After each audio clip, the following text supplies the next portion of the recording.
into the infield. 30 laps of late model racing, ready to have at it with Bill Goodrow. And the hammer, Jeremy Lilly on the outside of the front row. They roll off of full, and there's the green flag. We're underway as they head down into turn number 1. Goodrow got a big jump, and look at Lilly come back on the outside. Here comes Belcher looking low. Chase Belcher right on the rear bumper. Bill Goodrow. Bill Goodrow now sliding up as the hammer going to lead the first circuit around here. Vinny Arnegado right on the rear of Bill Goodrow now as Ryan Flood starts to work alongside the 32 as they dive 2 by side, 3-3. 2 laps up on the board, and Lilly sets the pace down into the first corner. Flood looking for third now, trying to chase down Chase Belcher as Goodrow has a good run up on the outside. Renegado caught up top. So is DeGasperi as Hedges, Burns, LeBrun, all working the bottom lane down into turn number 3.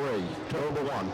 Bill Goodrow definitely has his hands full with that 32 car as he's still trying to figure out what he's got. Talked to him earlier tonight and said he's going to keep coming back until he has that thing figured out. Well, right now he's under fire from the 27 of Jake LeBrun as they wrap the turn 2. Get a little inside, and Bill Goodrow now washing up the track. Luke got a run on the inside, a little bit of contact as Goodrow tried to shut the door, but LeBrun was already in there as he slides in and picks up the spot. He's got Lally on his tail with DeGasperi, and now the 08 of Murray as the 17 of Renegado. He finally gets an inside run, dives to the inside of the 22. Jennison caught up on the outside now.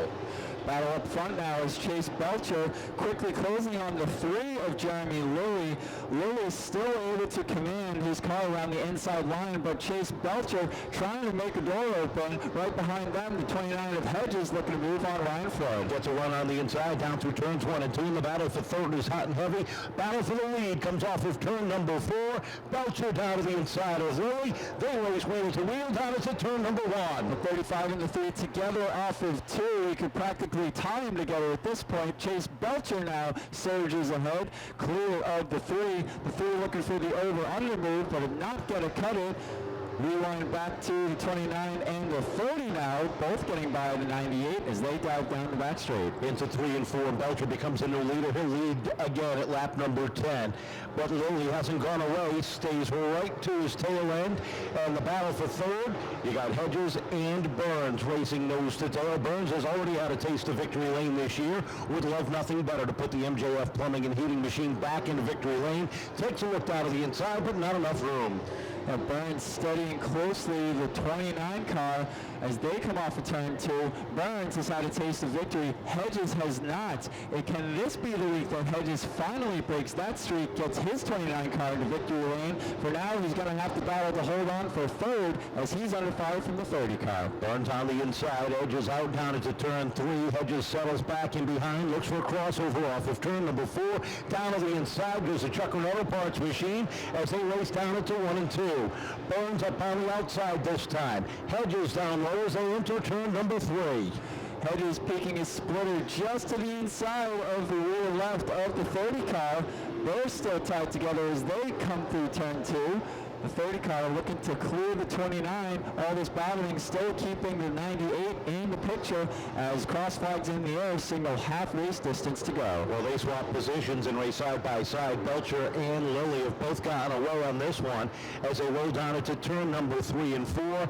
16 laps up on the board, and it is the 35 of Belcher in control, but he's getting close to lap traffic at the tail end.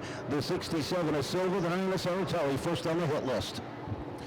Racing back up front continues. Battle for 5th between DeGasperi now dialing under the 27 of Luke LeBrun, able to clear off of 4. Behind them, you have Arnegado Jr. moving on the 08 of Richie Murray. You can fit those two in a hauler side by side as they come off of turn 2. And still raced all together off of 3. That is the battle deep in the field for 9th and 10th between Renegado and Murray as they race side by side down the back straightaway. We are 19 laps into this one, and Burns all sorts of crossed up off of turn number 4 that time, seesawing back and forth on the steering wheel on that number 30. Chase Belcher now picking his way through lapped traffic as he looks to build his lead over Jeremy Lilly now up to a 2.2 second advantage as they start to negotiate their way through some back markers. Your leader on the right 35 crosses the start finish. Jeremy Lilly still holds on to the number 2 spot, and he is way behind as Belcher has pulled away by a straightaway just about over Lilly, and he's got a straightaway advantage over the 29 of the 30 of Burns and the 29 of Hedges. The field continues to thunder under green deep in the field. The 08 of Murray gets a good run up on the outside, slides up by Paul Lallier up into the 8th position. Last week's winner under fire by 2 other season winners so far. Blue flag with the white yellow stripe waving like crazy as leaders start to charge their way through lap traffic.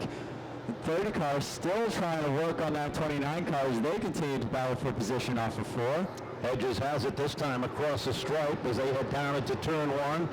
Burns trying to take another look back to the inside, but that car is starting to get a little bit loose. Watch his hands as he comes off the corner, seesawing back and forth, trying to get a handle on the MJF Plumbing and Heating number 30. Look at him loose off the corner. DeGasperi takes a look to the outside. There's 5 to go. DeGasperi now looking to wrap his 71 machine around the rim of turn 2. Just looking to pick his nose around the 30 car. Got good momentum through turn 3 and 4 that time, but the number 30 car still able to fend off the 7-time late model champ. 3 laps to go, and if Belcher wanted to, he could put it on cruise control and not have to deal with the traffic in front of him.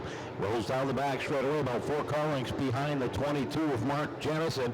Jennison right now running in the 13th spot. 2 to go. Jeremy Lilly still looking to chase down the 35, but the margin ever increasing now.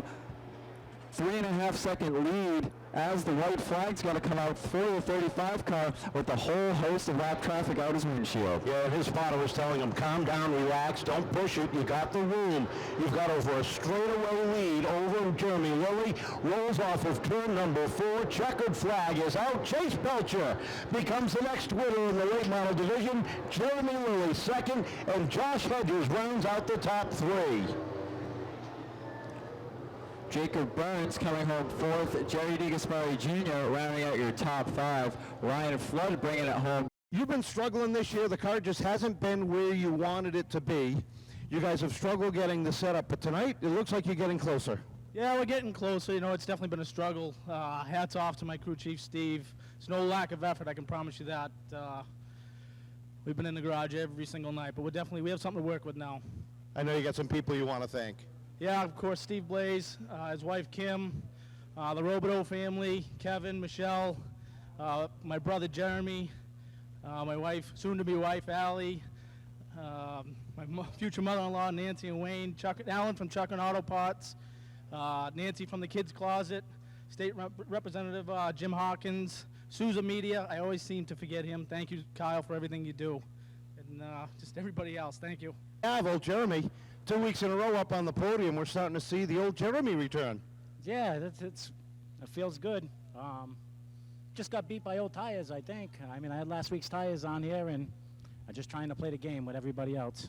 A good run tonight, 2 second-place finishes in a row, so the consistency is starting to get there. The car looks like it's just about where you want it to be. It's close. It's real close. If I get rid of that little push-off, I think I'll be fine. I know you got some people getting you where you need to be. Yeah, I want to thank my father, my girlfriend Angela, Chuck, Jimmy Kuhn for giving us something good here, and we just keep tweaking on it every week. Man, this car was on fire, not literally, figuratively. Yeah, hey, we were on Wednesday, so, I mean, this car was a rocket tonight. We finally got it figured out, I think, hopefully, and, man, it wouldn't be possible without the guys, PJ, Reagan, McMuffin, thanks, buddy. You know who you are. My mom, Everett's Auto Parts, Roy, my new friend that I met today, Ryan. Thank you for coming out. I got a couple guys from work coming out. Thank you, guys. My sister, my family, obviously the Cute family. They never stopped helping us, no matter how bad it got. They wanted to help us. So thank you to them guys as well. Your dad and the rest of the guys worked real hard from Wednesday today, rewiring this whole thing. When you got in the car today, were you nervous at all? I was. I told him I heard a little backfire in practice when I was coming in, so that kind of got me nervous. But hey, she held up. Happy Father's Day, Dad.